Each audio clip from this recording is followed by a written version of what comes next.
ఒక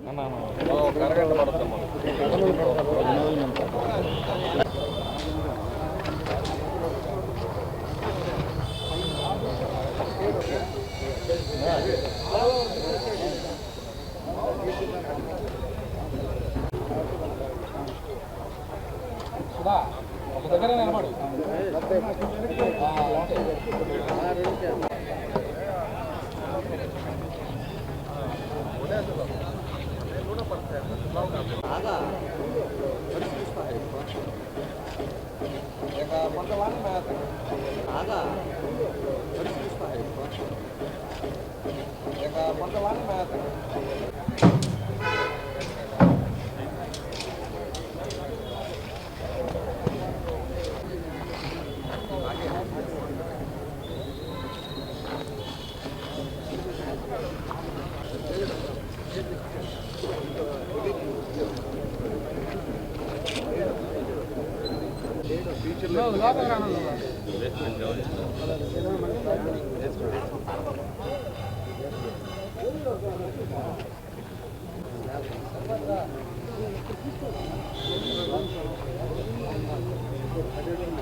దీనికి ఆయన పేరు పెట్టడం 2.5 అడుగు చిన్న విగ్రహాన్ని ఇక్కడే ఒక కాంస్య విగ్రహాన్ని మేము ప్రతిష్ఠిస్తాం.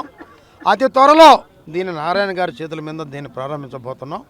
అదే రకంగా టౌన్లో కూడా పెద్ద విగ్రహం పెట్టాలి. స్టోన్స్పేట లాంటి ప్రాంతాల్లో కానీ మైపాడు గేట్ ప్రాంతంలో కానీ చాలామంది అడిగారు. అది నారాయణ గారితో చర్చించి అది ఒక నిర్ణయం తీసుకుంటామని కూడా మీకు తెలియజేస్తున్నాం. 2000లో నేను ఆనాడు కౌన్సిలర్, నా జీవితంలో నేను కౌన్సిలర్ పోటీ చేస్తాను అనుకోలే. నా కోరికలు వేరు. అనుకోని పరిస్థితుల్లో 2000లో ఇక్కడ నేను కౌన్సిలర్గా పోటీ చేయడం జరిగింది. ఆనాడు నన్ను గెలిపించిన పెద్దలందరూ ఈరోజు వచ్చారు. నిజంగా చాలా సంతోషంగా ఉంది నాకు వాళ్ళని చూస్తే. ఈరోజు నేను ఈ పరిస్థితిలో ఉన్నానంటే కారణం ఆ మహానుభావులే. వాళ్ళు వేసిన ఓటు, ఆ రోజు వాళ్ళు గెలిపించిన గెలిపే ఈరోజు స్టేజ్లో తెలియజేస్తూ ఎప్పుడూ మహనీయులను మర్చిపోకూడదు, వాళ్ళ పేరు ఎప్పుడూ గుర్తుపెట్టుకోవాలి. అందుకని ఇంకో పార్క్ కూడా నుడాది అక్కడ ఉంది. నా మనసులో వేరే పేరుంది, అది కూడా నారాయణ గారితో డిస్కస్ చేసి దానికి కూడా పేరు పెడతామని కూడా తెలియజేస్తున్నా. అదే రకంగా ఈ పార్కుని బ్రహ్మాండంగా తీర్చిదిద్దుతాం నారాయణ నాయకత్వం అని చెప్పి